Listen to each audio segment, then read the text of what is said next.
Сәлем, сіздермен Ұлданай. Бүгін сіздермен голубцы жасайтын боламыз. Кеттік. Бізге 1 килограмм бұрыш керек.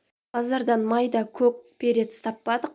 Сол үшін светофордың осындай кішкентайын қызылын алдық. 1 килограмм фарш керек. Және 1 бас пияз қуырғанға, 1 бас пияз фаршпен араластырғанға картошка керек, сәбіз керек, 2 штук қызанақ керек. Және мен 1,5 пиала күрішті осылай алдын ала 10-15 минутқа жібітіп аламын.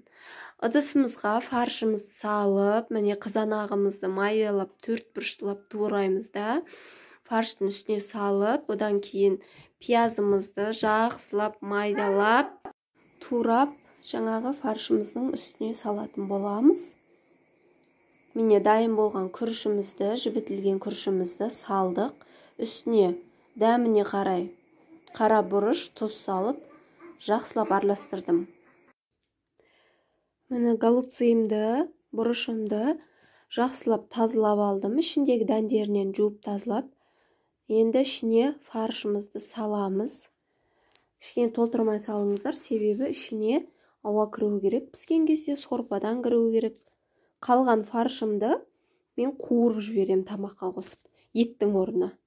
Міне қазанға май құйып, үстіне қалған фаршымды салдым да, жақсылап қызарғанша қуырып, үстіне жаңағы пиязымызды, 1 бас пиязды майдалап турадым.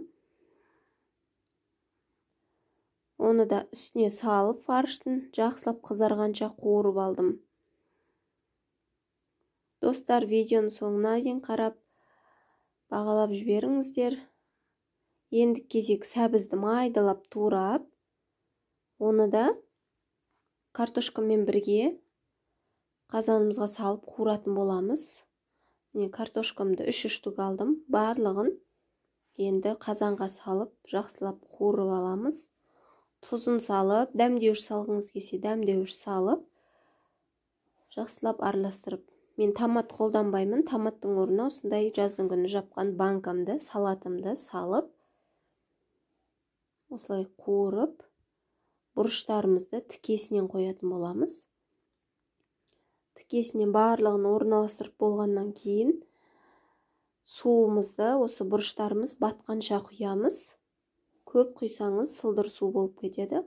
Сол себепті бұрышыңыз батып тұрса жетеді.